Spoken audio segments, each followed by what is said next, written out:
And this is Whitney with the Health Department. I want to start off by giving my condolences to the family that has lost our most recent case. I also want to give a huge thank you to the Health Department staff. They have been working tirelessly on doing our investigations and making those contacts that we so greatly need to make sure we can keep this under wrap in our community. I want to give a breakdown of the cases, and then Becky will speak on the investigation process, and then I will answer any questions. As of right now, we have 32 cases. The source of exposures, 13 travel-related, 14 contact to a known case, 5 community transmissions, and 0 that are still under investigation. For gender, there are 15 male, 17 female. For age groups, we have 2 in the 0 to 19, 14 in the 20 to 29, 5 in the 30 to 39, 4 in the 40 to 49, 4 in the 50 to 59, 2 in the 60 to 69, and 1 in the 70 to 79. For patient status, we have 0 hospitalized, 8 that are in home isolation, 5 that have completed isolation, 17 recovered, and 2 deaths. For medical visit type, we have 16 that were tested at the drive-through, 7 at a clinic or provider, 6 in the emergency room, and 3 that were tested as inpatients. For investigation status, we have 29 that are still ongoing and 3 that are complete. Through our investigation process, we have discovered that there is no community exposure that would include the stores, restaurants, and the like. I'm going to turn it over to Becky now so that she can discuss the investigation process. Good morning. This is Becky Smith, the nursing supervisor for the City of Midland Health Department. I'm going to go over the investigation process once we receive a positive case from the hospital or another private provider. Once we receive a positive lab form, I hand it over, I either keep it myself or hand it over to one of our nurses at the health department. We retrieve the patient demographic information, and then we contact the patient themselves or the immediate family member if the patient is in the hospital and unable to speak.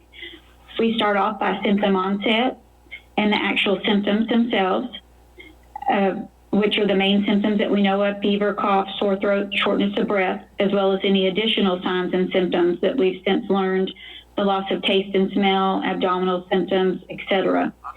We check on their the 14 days before symptom onset, travel, contacted cases, and so forth. If they did travel, where they traveled, the dates and times, if they were exposed to a known case.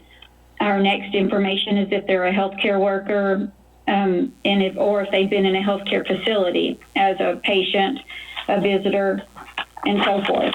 Now, as you know, more of that is starting to be because travel has been cut down, restaurants have been closed, visitors to healthcare facilities have not been allowed.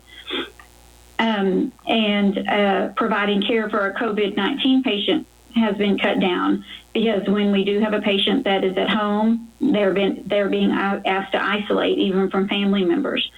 So more and more of that is the answers are no. Our next set of questions are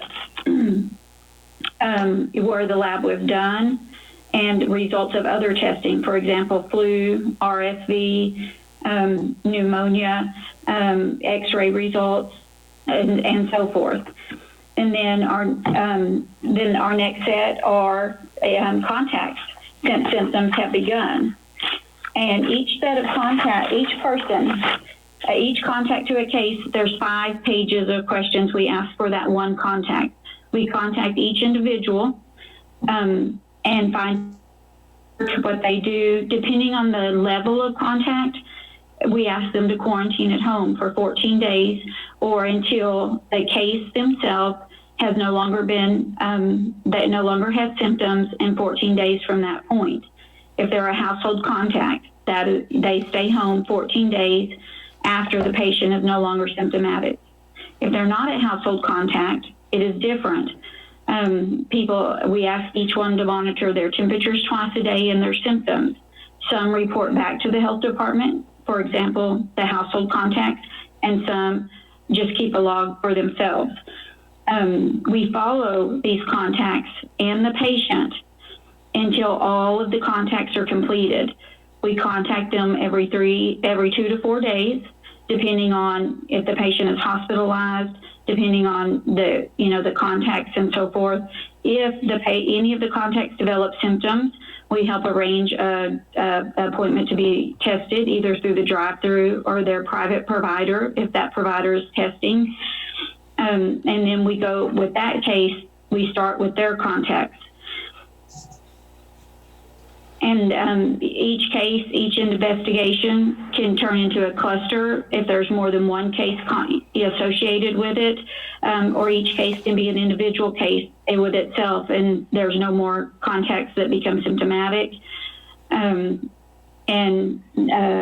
Each case can last a few days and be completed. Each case can last, it can be ongoing, and that's why we have so many ongoing and only 3 completed.